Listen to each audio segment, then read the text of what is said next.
நான் புதியவன். ஆனால் அனைத்து இந்திய அண்ணா திராவிட முன்னேற்ற கழக தொண்டர்களாகிய உங்களுக்கு நான் எப்போதும் பழையவன். எனக்கு இருக்கிற பெருமை எல்லாம்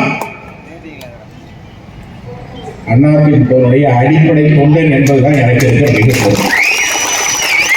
இது திருவண்ணாமலை. நான் பிறந்தது திருநெல்வேலி மாவட்டத்திலே உப்பு காற்று வீசுகிற ஒரு கடற்கரை கிராமத்திலே பாரம்பரியமான ஒரு கிறிஸ்தவ குடும்பத்தில் பிறந்தவர். புரட்சி தலைவர் எம்ஜிஆர் அவருடைய திரைப்படத்திலே மீனவ நண்பன் என்று ஒரு தலைவர். அந்த திரைப்படத்தில் ஒரு வசனம், அந்த வசனம் யார் நீ என்று கேட்டதும் உழைப்பவன் உயரணும், அவன் வாழ்வு சிறக்கணும் என்ற உயர்வான சிந்தனையை கொண்ட சாதாரண மனிதர். இது புரட்சி தலைவர்.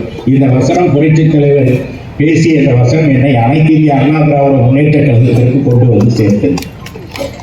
சட்டக்கல்லூரியில் எனக்கு இடம்பெற்று தந்தவர் புரட்சி தலைவர் எம்ஜிஆர். நான் சட்டம் படித்தேன், இன்று வழக்கறிஞராக இருக்கிறேன்.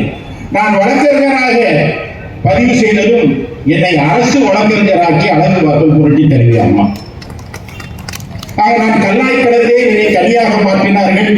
நான் விறகாக கடந்தேன், என்னை வீணையாக மாற்றினார்கள். சட்டமன்ற உறுப்பினராக அழகு பார்த்தார். தற்போது எடப்பாடியார் என்னை நாடாளுமன்ற உறுப்பினராக.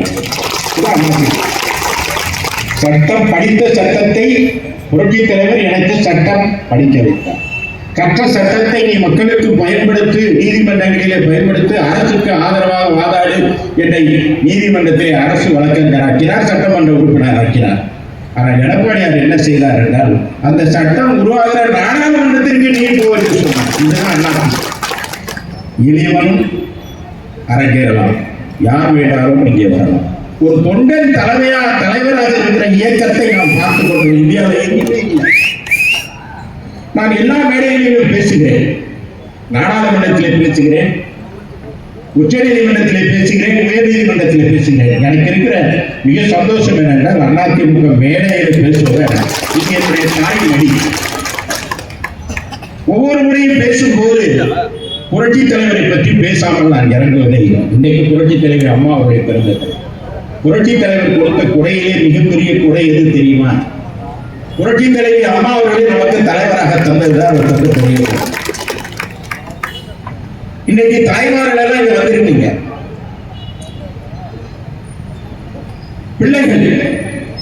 பிள்ளைகள் சாப்பிடாமல் அடம்பிடித்தால் இடுப்பிலே அந்த பிள்ளையை தூக்கி வைத்துக் கொண்டு வீட்டிற்கு வெளியே வந்து வானத்தில் இருக்கிற சந்திரனை காட்டி, நிலாவை காட்டி, அம்புலியை காட்டி அந்த அழகு பிள்ளைகளுக்கு அமுது ஊட்டுகிற தமிழன்.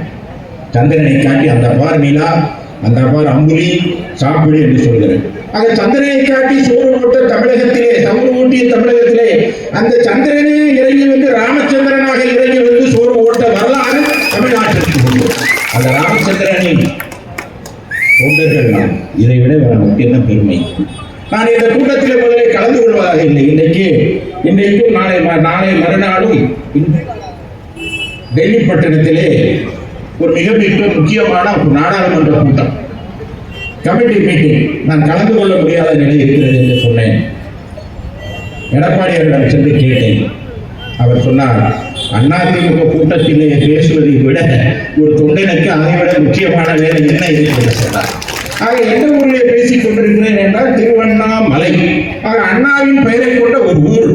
அங்கே நம்முடைய இயக்கத்தை உருவாக்கிய ராமச்சந்திரனை தலைவராக கொண்ட ஒரு கூட்டத்திலே புரட்சி தலைவி அம்மா அவர்களை பற்றி நான் பேசிக் கொண்டிருக்கிறேன் என்பது என்னுடைய ஜென்ம சாபனை. புரட்சி தலைவி அம்மா அவர்களை பற்றி நான் பேசுகிறது, நான் அம்மாவுடைய அந்தாதி பாட வரவில்லை. அவரை பற்றி 1000 விஷயங்களை அடுக்கிக் கொண்டே போகலாம். நான் அருகில் இருந்து பார்த்தேன். அன்பே சிவம் என்றார், ஏழைக்கு இறங்கினார். இன்றைக்கு அவர் வாழ்கிறார் என்றால் அதற்கு காரணம் என்ன என்றால், ஏழைக்கு இறங்கினார். எந்த வீட்டிலும் அடுப்பு எரியாத நிலை இருக்கக்கூடாது என்பதற்காக 25 கிலோ அரிசியை விலையில்லாமல் தந்த நம்முடைய அருளரசி அம்மா. ஒரு வீட்டில் பெண் பிள்ளை பிறந்து விட்டால் அந்த பெண் பிள்ளை வளர வளர அந்த பெற்றோருடைய வயிற்றில் ஒரு தீ வளரும். இந்த பிள்ளையை எப்படி திருமணம் செய்து கொடுக்க போகிறோம் என்று அப்பொழுது நான் இருக்கேன் தாயாய் என்று சீர் கொடுப்பேன் தாயாய் என்று வந்து 8 கிராம் தங்கத்தை நமக்கு தந்தவர் புரட்சித் தலைவர். அவர் யார்? எங்கள் தங்கம் எம்ஜிஆர் நமக்கு தந்த தங்கத்தின் தங்கம் புரட்சித் தலைவி அம்மா. இன்னைக்கு அந்த திட்டம் இருக்கா?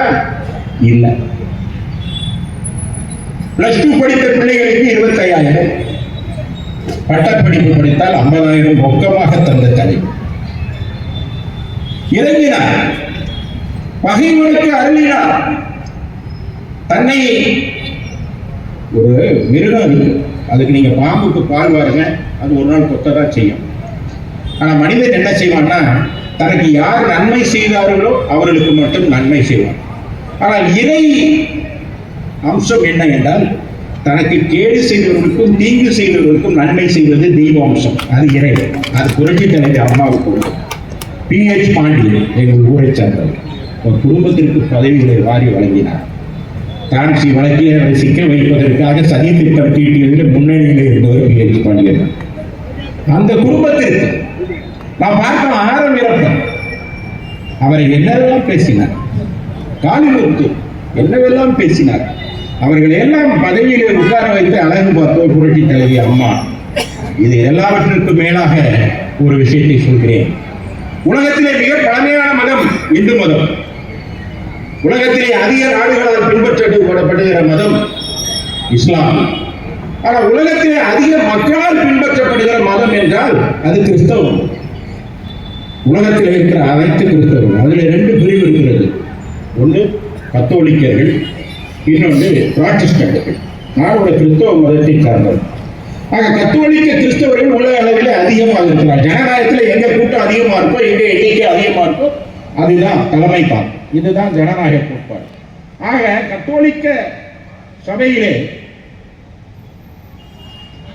புனிதராக திருநிலைப்படுத்தப்பட்டு வணங்கப்படுகிற தெய்வமாக மாற்றி அமைக்கப்பட்டவர் அன்னை தெரசா. அந்த அம்மையார், அதாவது உலகத்திலே அதிக மக்களால் வணங்கப்படுகிற தெய்வமாக இருக்கிற அன்னை தெரசா அம்மையார் வாழுகிற போது புரட்சி தலைவி அம்மா அவருடைய தொட்டில் குழந்தை திட்டத்தை பற்றி கேள்விப்பட்டு தத்தி தத்தி நடந்து வந்து தன் தளர்ந்த கைகளால் 2 கைகளால் புரட்சி தலைவி அம்மா அவர்களை வணங்குகிற காட்சியை இந்த கண்ணால் கண்டவர் இந்த இன்பம். உலகத்தால் வணங்கப்படுகிற ஒரு தெய்வம் நம்முடைய அம்மாவை வணங்கியது. ஒரு தெய்வம் நம்முடைய அம்மாவை வணங்கியது. சொல்லுங்க, புரட்சி தலைவி எப்பேற்பட்ட ஒரு ஆன்மா. இப்படி அந்த இயக்க இன்றைக்கு புரட்சி தலைவி அம்மா அவர்களுடைய பிறந்த நாளை நான் இங்கிருந்து பார்க்கிறேன். என் கண்களிலே உப்பு நதிகள் ஊர்வலமாக புறப்பட்டு நிற்கிறது. கண்கள் எல்லாம் பனித்து கண்களிலே கண்ணீர் முட்டிக் கொண்டு நிற்கிறது. நீங்கள் எல்லாம் தண்ணீர் திட்டுக்களாக எனக்கு தெரிகிறீர்கள். பின்னால் இத்தனை பெண்கள் அமைதியாக உட்கார்ந்து பார்த்துக் கொண்டிருக்கிறார்கள். புரட்சி தலைவி அம்மாவே ஆயிரக்கணக்கிலே புடவை கட்டிக் கொண்டு வந்து அமர்ந்தார்களோ என்று நான் எண்ணுகிற அளவிற்கு இந்த கூட்டம் அமர்ந்து கேட்டுக் கொண்டிருக்கிறது. ஒரு ஆட்சி மாற்றம் தேவை. புரட்சி தலைவருடைய ஆட்சி மீண்டும் இங்கு தேவை என்ற வைராக்கியம் உங்கள் கண்களிலே மின்னுவதை நான் பார்க்கிறேன். இந்த இயக்கம் புரட்சி தலைவரால் உருவாக்கப்பட்டது. எனக்கு பின்னால் 100 ஆண்டுகள் இந்த இயக்கம் இந்த நாட்டை ஆளும், இந்த இயக்கம் வாழும் என்று சொன்னார். நாம் வேட்டி குட்டி திரிகிறோம், சில கைகளில் பற்றி குத்திக் கொண்டிருக்கிறோம். இந்த ஆட்சி மீண்டும் வர வேண்டும் என்றால் நம்முடைய ரத்த நாளங்களிலே இருக்கிற வெள்ளை அணுக்கள் எம்ஜிஆர், சிவப்பணுக்கள் புரட்சி தலைவி அம்மா என்றால், அந்த ரத்தம் உண்மை என்றால் அனைத்து இந்திய அண்ணா திராவிட முன்னேற்ற கழகம் கோட்டையிலே குடியேற்றும் வரை நாம் தூங்கக்கூடாது. பெரிய வேலையெல்லாம் ஒன்றும் செய்ய வேண்டியதில்லை. உங்களுடைய வார்டு, உங்க பூத்துல 1000 ஓட்டு இருக்கும், ஒரு 800 ஓட்டு போலாகும். அந்த 800 ஓட்டுல நிச்சயம் 600 ஓட்டு அதிமுக ஓட்டா இருக்கும், 700 ஓட்டு அதிமுக. அந்த ஓட்டை கொண்டு போய் போல் பண்ண வச்சா போதும். இங்கே இருந்து நான் சொல்கிறேன், அனைத்து இந்திய அண்ணா திராவிட முன்னேற்றங்கள் இந்த மாவட்டத்தில் 2 தொகுதியிலும் வெற்றி பெறும். வெற்றி செய்தி திருவண்ணாமலையில் தான் வரும். திராவிட முன்னேற்ற கழகத்தினுடைய கொடுங்கோலுடைய ஆட்சியை அளித்தது அக்னிஸ்தலம் என்று சொல்லுகிற வரையிலே திருவண்ணாமலையில இருந்து அந்த செய்தி வரும், நிச்சயம் வரும்.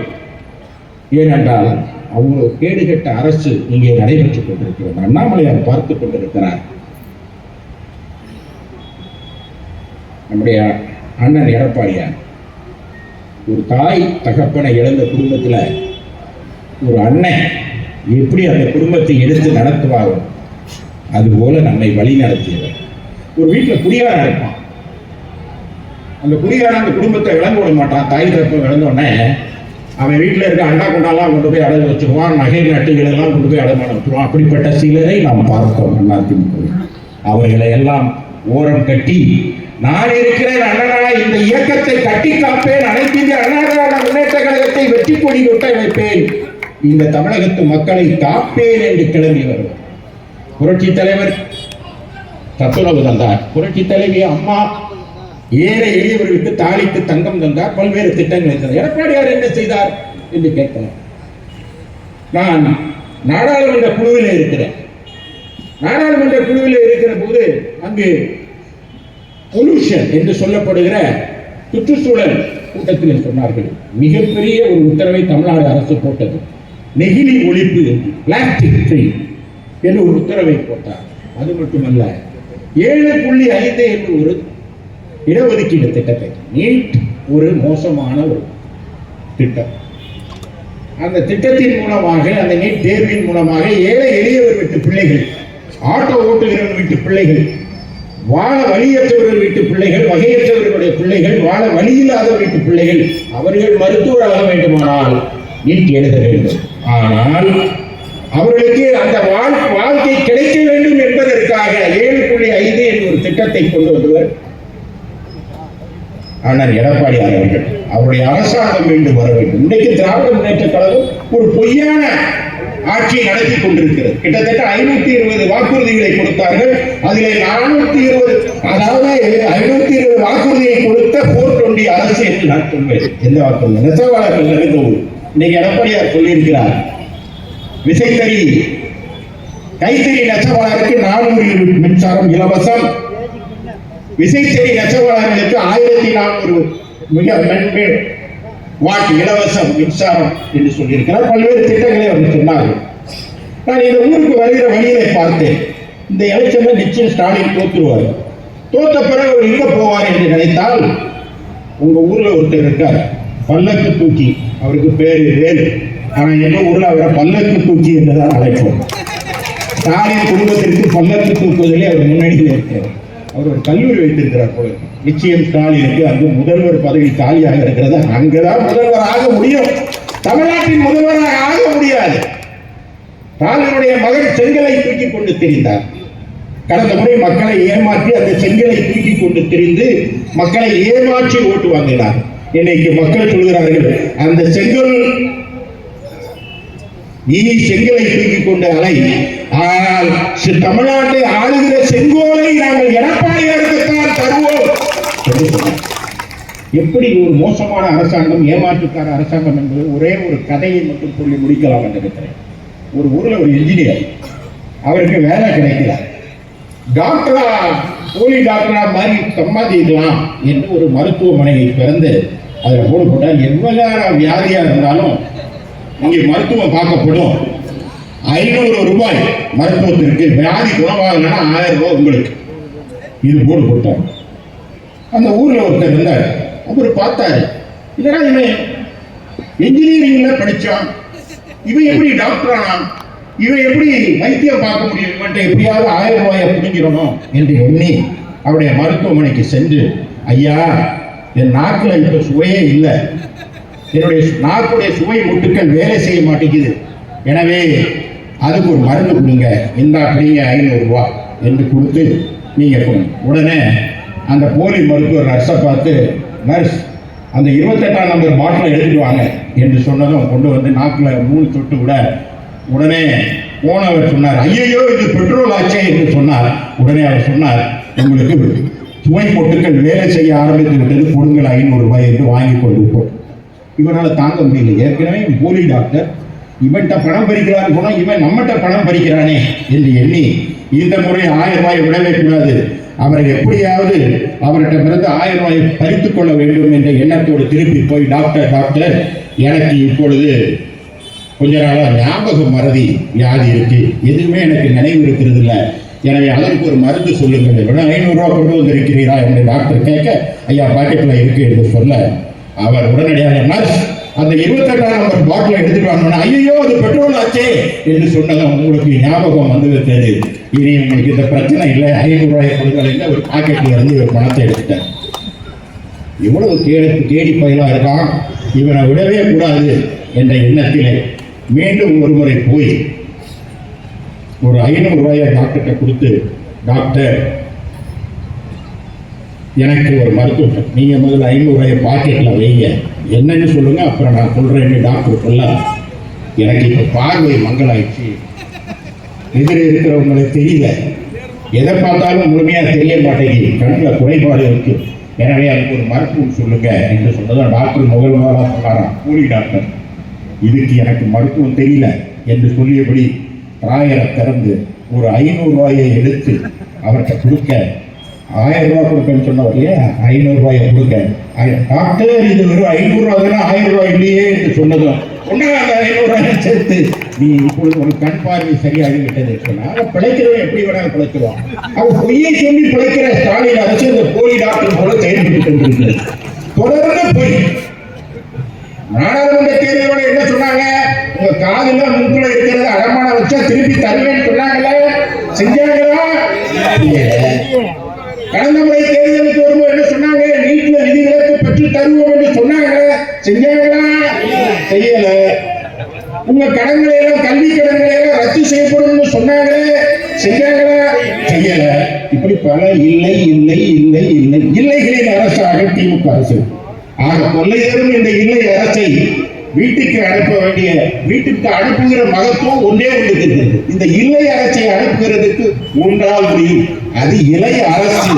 எனவே அந்த இலை அரசு அமைவதற்கு இரட்டை வாக்களியுங்கள். இந்த மாவட்டத்தில் இருக்கிற 2 தொகுதிகளிலும் வந்துகிற வெற்றி செய்தி, கோட்டையை நோக்கி நடைபெறுகிற அந்த வீடு நடையிலே அண்ணன் எடப்பாடியாரை கொண்டு கோட்டை கொத்தளத்திலே நாம் அமர வைப்போம். அனைத்து இந்திய அண்ணா திராவிட முன்னேற்ற கழகத்தினுடைய ஆட்சி அமைப்போம். அதற்கு நீங்கள் அனைவரும் ஒத்துழைக்க வேண்டும் என்று கேட்டு மிக சிறப்பான இந்த கூட்டத்திலே பேசி முடிக்கிற போது அங்கிருந்து ஒருத்தர் செய்கை காட்டிட்டே இருக்கு. அவர் என்ன சொன்னார் என்பது, சார் மேலும் மேலாம் கேஸ் போடுறீங்க, யார் யார் கேஸ் போடுறீங்க அப்படின்னு கேட்டார். அதனுடைய அர்த்தம் என்ன, அடுத்தது திருவண்ணாமலைக்கு நம்முடைய தலைவர் என்னை அனுப்பி வைத்தது காரணம் என்னன்னா, அடுத்த வாக்கு உங்கள் ஊர் அமைச்சர்